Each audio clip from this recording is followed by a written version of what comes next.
이게 대답이 안 된다고 하면은 그거는 공부 안 됐다고 저는 생각을 해요. 힘! 네, 안녕하세요. 공시청입니다. 오늘은 너무 유명하신 분이죠. 네, 이윤규 변호사님 모셨습니다. 안녕하세요. 네, 안녕하세요. 네. 오늘 그 변호사님이 쓰신 그 공부의 본질이라는 책이 있는데, 이거 제가 내돈내산 책이거든요. 이거 뭐 열심히 사가지고 이거 포인트로 함께 부록도 받았는데, 이 책 소개 한번 해주시겠어요? 이렇기 때문에 이런 공부법을 써야 된다고 말씀을 드렸는데, 그것보다는 드러난 것들을 하시는 거예요. 예를 들어서 저 같으면 저녁형 인간이기 때문에 새벽 공부할 때 가장 이제 효율이 좋아지고 이런 건데, 야, 이윤규 변호사가 새벽에 공부했대. 나도 새벽에 하자라든지, 이게 껍데기 외형을 따라 하시는 분들이 많으셔서 제가 원리적인 부분들, 왜 이렇게 이때는 이런 공부를 해야 된다라는 것들만 모아서 책을 한번 냈습니다. 네, 그래서 저도 이제 공시생분들께 책에서 꼭 짚어주고 싶은 내용들을 함께 얘기를 나누고 싶은데요. 먼저 처음에 저는 이게 되게 인상 깊었어요. 시작부터 이미 이루었다고 상상하라. 이런 게 있는데 전 되게 공감하는 내용이거든요. 네. 왜 이게 필요한지, 이게 사실 그냥 열심히 공부해야 돼 이런 티피컬한 그런 유형의 얘기가 아니라 되게 중요한 얘기라고 생각을 해요. 한번 설명 부탁드릴게요.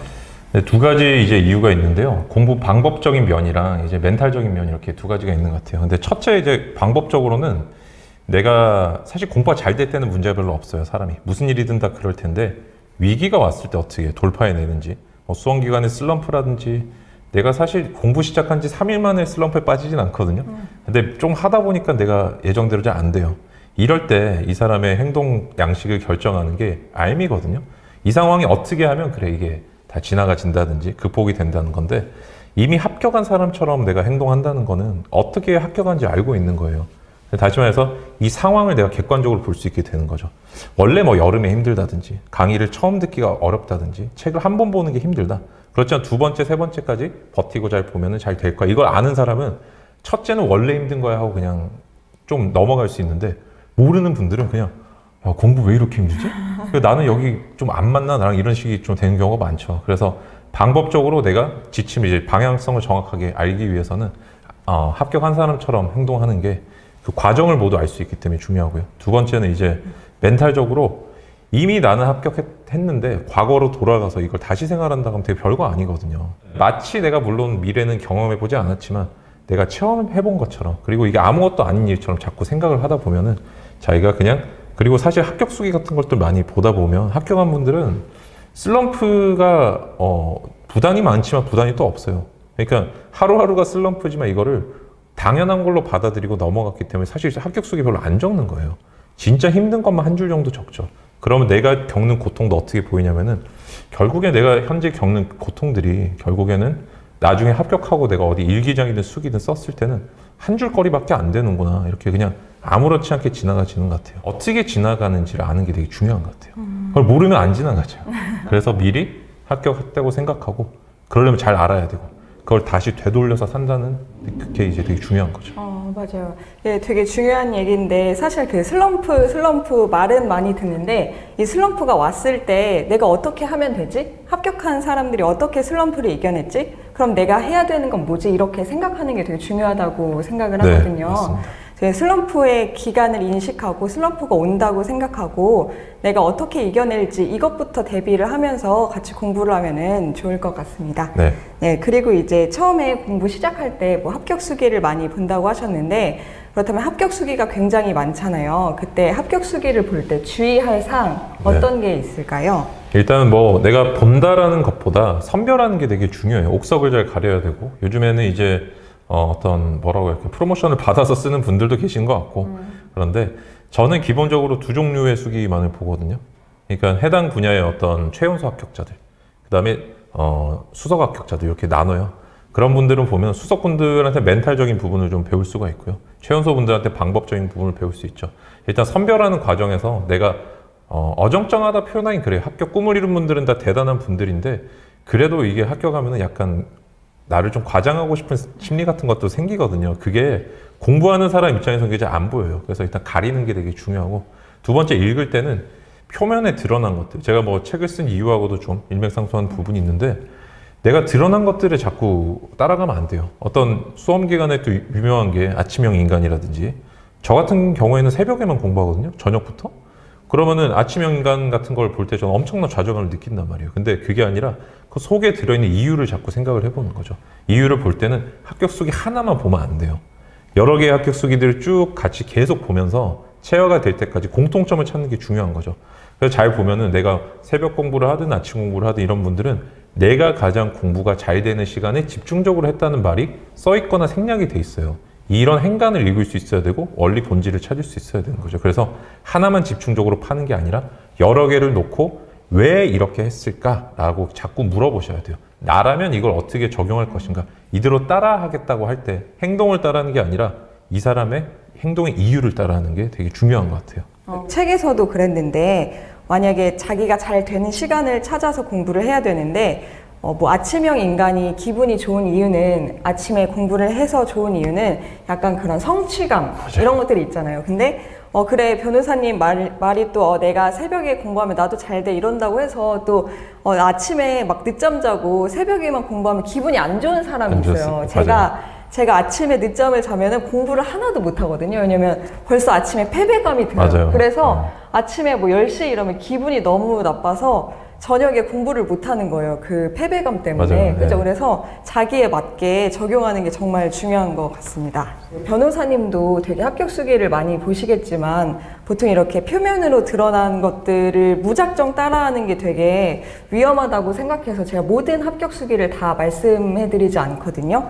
예를 들어서 뭐 저희 그 신규 이제 공무원이 되신 분이 오셨는데 어떻게 공부했냐고 했더니 뭐 자기 그 기출을 나중에 이제 B4 크게 뽑아서 시험지처럼 뽑아서 공부를 했다고 하더라고요. 시험 보는 느낌을 알기 위해서. 네, 이렇다고 해서 모든 사람들이 다 B4로 뽑아서 공부해야 되는 건 아니잖아요. 제가 이게 너무 말을 많이 하는데 사실 아니에요. 이게 되게 너무 공감을 많이 했어요. 이걸 네. 읽을 때. 정말 끝이 이거 왜 하는지 알아야 된다는 생각을 많이 해서 그랬고요. 제가 뭐 좀 부연을 해도 네. 된다면 그런 게 예를 들어서 기분이 좋아지려면 맛있는 음식을 먹어라. 근데 나는 뭐 찐빵을 많이 먹었다 이러면은 사람들은 뭘 생각하냐면 기분이 좋아지려면 찐빵을 먹자 이렇게 결론을 내려. 그게 아니고 네. 나에게 맛있는 음식을 먹는 게 중요한 거거든요. 이러면 여기서 생각을 한번 해봐야 돼요.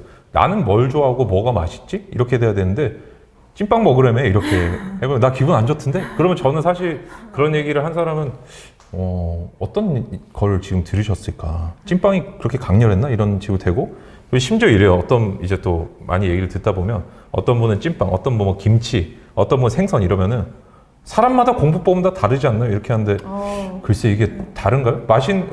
행복해지려면 맛있는 음식을 먹으라고 누구든지 다 얘기를 하고 있는 건데 내가 보고 싶은 부분만 보는 거죠. 그리고 또 책에서 제가 인상 깊게 읽었던 구절이 문제풀이 기준을 공부하지 않는 것은 그냥 공부를 하지 않는 것과 같다. 이렇게 말씀을 하셨는데 되게 공감을 많이 했어요. 근데 이게 사실 좀 추상적일 수 있잖아요. 받아들이는 네. 사람한테. 네. 문제풀이 그 기준, 프로토콜을 어떻게 만들 수 있는지 궁금해요. 혹시 운전면허 가지고 계신가요? 네네. 운전면허 문제 혹시 뭐 나왔는지 대충 기억나세요? 한 문제라도 기억나시나요? 네네. 대충. 저도 기억나거든요. 네. 고속도로에 사람이 쓰러져 있다. 어떻게 해야 되나? 1번은 속도를 낸다. 뭐 2번 멈춰서 주의를 뭐 살펴본다 이런 건데 네. 답을 고르는 기준도 있죠. 여기서 황당한 걸 고르면 되잖아요. 내가 봤을 때 이런 게 나의 문제풀이 기준이거든요. 문제풀이 기준을 알려면 문제가 뭐가 나오고 뭐가 답인지를 일단은 알고 있어야 돼요. 그래서 이게 귀납이 됐을 때 이런 것들을 답으로 고르면 되는구나라는 거 알게 되는 거죠. 그래서 내가 뭐 오늘 문제를 뭐 다음 중 조류가 아닌 것은 했는데 오늘은 오징어가 나오고 그 다음 연도는 뭐 문어가 나오고 세 번째 해는 꼴뚜기가 답이었어요. 그럼 네 번째는 딱 봐도 이게 척추가 없고 이렇게 발 달린 애들 고르면 되나 이런 식으로 접근할 수 있게 되는 거거든요. 이런데 보통 일반적인 공부는 어떤 식으로 하냐면은 근데 다음 중 조류가 아닌 것은 했는데 1번에 독수리, 2번에 참새 이러면은 독수리의 특징에 대해서 다 공부를 해요. 갑자기 참새의 특징을 다 공부해요. 우리가 운전면허 시험을 딸 때 도로교통법규집으로 공부를 하질 않잖아요. 문제집을 가지고 공부하는데 이게 그냥 실전에 특화된 형식이거든요. 그러니까 시험을 치는 사람은 점수만 잘 따면 되기 때문에 시험에 나오는 걸 공부를 해야 돼요. 나오는지 안 나오는지도 모르는 걸로 자꾸 공부를 하신다는 거죠. 그래서 내가 문제풀이 프로토콜이라는 거는 실전에 갔을 때 어떤 문제가 나오고 뭐가 답이고 뭐가 오답인지를 골라낼 수 있는 능력을 제가 문제풀이 프로토콜이라고 불러요. 그래서 쉽게 판단할 수 있어요. 이거는 내가 공부한 파트에서 어떤 문제가 나오는지, 어떤 문제가 답인지, 이거를 어떻게 고르는지, 이게 대답이 안 된다고 하면은 그거는 공부 안 됐다고 저는 생각을 해요. 아, 맞아요. 근데 이게 정말 너무 중요한 얘기인데 이렇게 하기가 쉽지 않아요, 사실. 근데 그래서 저는 이렇게 예를 들었거든요. 뭐 이렇게 공부가 잘 안 되거나 어렵다는 분한테 이렇게 여쭤봤어요. 시 같은 거 국어 공부할 때 되게 많이 나오잖아요. 그러면 이제 시 문제 되게 많이 풀었고 그리고 시 그 종류도 엄청 많이 알고 계세요. 근데 이제 그럼 시를 분석하는 기준이 뭔가요? 이렇게 물어보면은 자기의 그 문제를 분석하는 기준이 없어서 말씀을 못 하시더라고요, 보통. 그럼 시 기준이 뭐고, 거기서 보통 답으로 결정되는 건 뭐고, 출제자가 뭐 어떻게 함정을 많이 내나요? 뭐 헷갈릴 땐 뭘 봐야 되나요? 이런 것들을 자기가 갖고 있는 게 되게 중요하다고 생각하거든요. 맞아요. 네. 그렇죠? 네. 그게 한마디로 하면 뭐냐면요. 객관식 문제는 제가 지금 시중에 나와 있는 법학 그 기출문제 15년치를 모두 다 풀어봤어요. 심지어 요즘은 막 문해력 때문에 수능 막 국어 문제도 풀어보고 막 그러는데 객관식은 그런 것 같아요. 내 머리의 회로가 특정한 단어를 보고 반응을 하는지 안 하는지 되게 중요한 것 같아요. 뭐 이육사 청포도를 봤는데 맛있겠다 이러면 오답이겠죠. 그런 시를 봤는데 뭐 그때는 당연히 뭐 어떤 뭐 비장하다라든지 어떤 특정 단어 군들로 내가 머리가 회로가 작동을 해야 되는데 이런 프로토콜이 존재하지 않는 분들은 진짜 시 감상을 하거나 자기만의 어떤 세계에서 이건 공부라고 하긴 조금 어려운 것 같아요. 수험 공부는 아닌 것 같아요. 적어도.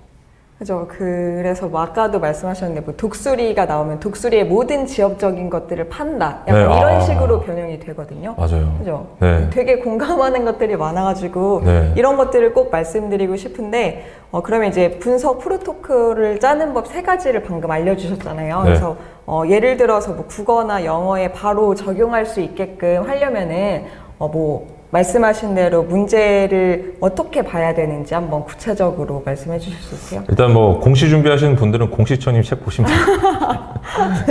아니 진짜 너무 잘 나와요. 제가 책이 너무 좋아서 제가 전자로 봤을 때도 이거는 꼭 책을 내야 된다고 생각했던 책이 너무 진짜 좋아요. 그 분석 너무 잘 돼 있고. 근데 이제 전체적으로 보면은 저는 그런 식으로 접근해요. 이게 내가 출제자의 머리 꼭대기에 올라가 보자는 생각을 많이 하고 그러려면은 문제를 풀면 안 되고 답을 다 체크를 해놔야 돼요. 그러면서 체크해놓은 답을 다 쭉 놓고 보고 문제가 서로 이제 배치가 다르게 돼 있을 거 아니에요. 예를 들어서 뭐 C가 올해는 8번이면 내년에 10번일 수도 있고 이거를 걔들만 놓고 보는 거예요. 뭐 아니면 뭐 비문학이면 비문학, 영어면 영어 이렇게 해서 사실 잘 생각해보면 보기가 답이거든요. 보기가 다음 중 틀린 걸 고르라는 건 3개가 맞는 말이라는 거예요. 이거를 활용하는 걸 자꾸 생각을 해야죠. 보니까 예를 들어서 예시에 나왔던 게 예시에 가장 많이 나온 단어가 답이었다라든지 이런 감각을 기르려면 답을 체크해놓고 봐야 돼요. 왜냐하면 내가 에너지가 유한한데 인풋이 안 된 상황에서 문제가 안 풀리거든요. 그래서 인풋을 해답에 도움을 받아서 이제 다 처리를 해두는 거죠. 이걸 보고 나는 그 패턴만 분석을 하는 거예요. 답 찍는 능력을 자꾸 늘리려고 노력을 하다 보면 자연스럽게 이게 느는 것 같아요. 저는 이 과정을 진짜 시험 준비하는 데는 한 번도 안 빠뜨리고 했고 제가 출제자라고 생각하고 자꾸 상상을 했어요. 그러니까 가끔은 헛웃음이 막 나오는 거예요. 막 이번에 내가 가서 출제하는데 이 문제를 내자고 하면 어떻게 할까? 다른 사람이 웃을 것 같은데 예를 들어 다른 출제자도 혼자 내는 게 아니니까 이 정도까지 상상을 했다고요. 그러니까 제가 어느 정도까지 변형이 될지 일반적인 그 사람이라면 변형의 폭이 예측이 되거든요. 많이 하다 보면. 그러니까 자꾸 내가 출제자가 됐다고 생각을 자꾸 해봐야 돼요. 그게 되게 중요한 것 같아요. 너무 공감하는 얘기인데 이게 출제자의 머리 꼭대기에 있어야 된다고 하셨는데 저도 이제 그 책에도 써놨지만 제가 공부를 하기 전에 봤던 그 주문이 그거였어요. 출제자님 나랑 대결해요. 약간 네. 이런 시각으로 문제를 보고 내용을 보면은 출제자랑 계속 이렇게 대결하는 형식으로 생각을 하게 되거든요. 맞아요. 그냥 해설 보고 답을 찍고 이렇게 넘어가는 게 아니라 이렇게 됐네. 다음엔 이렇게도 내겠구나. 이런 함정이 있네. 다음에도 이런 함정을 낼 수 있겠구나. 이런 식으로 공부하는 게 되게 중요한 것 같습니다. 맞습니다. 그래서 사실 분설에서 좀 더 설명을 드리면은 어차피 사람이 받아들일 수 있는 정보가 한계가 있기 때문에 처음에는 답만 칠해서 답하고 문제만 자꾸 보면은 이제 이런 게 답이구나 하는 게 정보가 입력이 돼요.